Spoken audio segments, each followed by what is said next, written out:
तर यानंतर एक महत्त्वाची बातमी, राहुल गांधींचा दौरा रद्द होण्याची शक्यता आहे।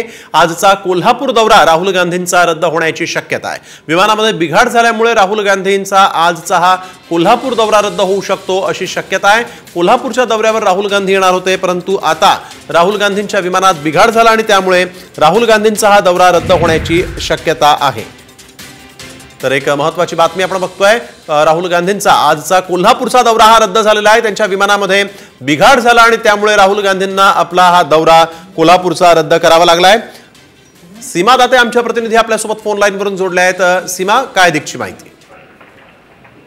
नक्कीच स्नेल, खरं तर आज राहुल गांधी यांचा कोल्हापूर दौरा होता, मात्र आताच मोठी बातमी कळते ती म्हणजे विमानात बिघाड झाल्यानं राहुल गांधी यांचा आजचा दौरा जो आहे तो रद्द झालेला आहे। साधारण आज 5-5:30 पर्यंत राहुल गांधी जे आहेत ते कोल्हापूर दौऱ्यावरती येणार होते, मात्र विमानात अचानक बिघाड झाला आहे आणि त्यामुळे हा दौरा रद्द केला गेला आहे। मात्र तांत्रिक बिघाडामुळे दौरा रद्द झाल्यामुळे उद्या सकाळी साधारण 8:30 ते 8 वाजेपर्यंत राहुल गांधी पुन्हा कोल्हापूर दौऱ्यावर येतील आणि आज जी विकास कामं होती, ज्या विकास कामाचं उद्घाटन होतं, पुतळ्याचं लोकार्पण होतं, ही सगळी शुभारंभाची कामं जी आहेत ती उद्या केली जाणार आहेत। स्नेल, बिलकुल, धन्यवाद सीमा, आपण दिलेल्या सविस्तर माहिती।